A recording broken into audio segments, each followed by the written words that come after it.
Pinayagan ni Malebolge ang langaw na gamitin ang mga sariwang bangkay ng dalawang lalaki. Binuksan ang isang portal upang ilipat ang mga ito.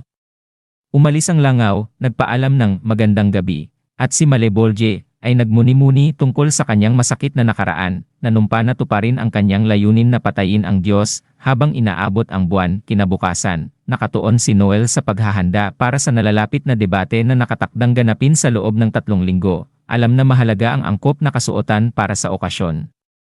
Pumunta siya sa isang mananahi upang magpagawa ng custom-made na kasuotan, at isinama si Alma bilang kanyang kapareha para sa debate. Si Alma, gayunpaman, ay may ibang ideya tungkol sa nararapat na kasuotan. Malikot na pumipili ng mga mapangakit na damit, kabilang na ang bikini, na labis na ikinainis ni Noel.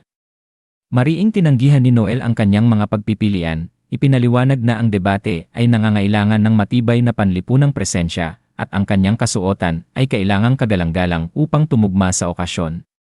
Tinukso ni Alma si Noel na masyadong seryoso, ngunit nanatiling matatag si Noel, binibigyang diin ang kahalagahan ng maayos na imahe habang magkasama sila. Ipinaliwanag ng mananahi na ang kakaibang hugis ng katawan ni Alma ay nangangailangan ng lubos na custom-made na kasuotan, ngunit ang oras ay limitado para dito. Nagmungkahi si Alma na gamitin ang bikini na sinasabing hindi na ito kailangang baguhin. Sa isang nakakatawang ideya, iminungkahi ng mananahi ang paggamit ng panloob na damit na dinisenyo upang bawasan ang laki ng dibdib upang magkasya ang mga off-the-rack na damit. Bagamat nag-aalangan, sumang-ayon si Alma, ngunit nagprotesta ng higpitan ang kasuotan upang magkasya ng maayos na nagresulta sa kanyang discomfort at masakit na reklamo.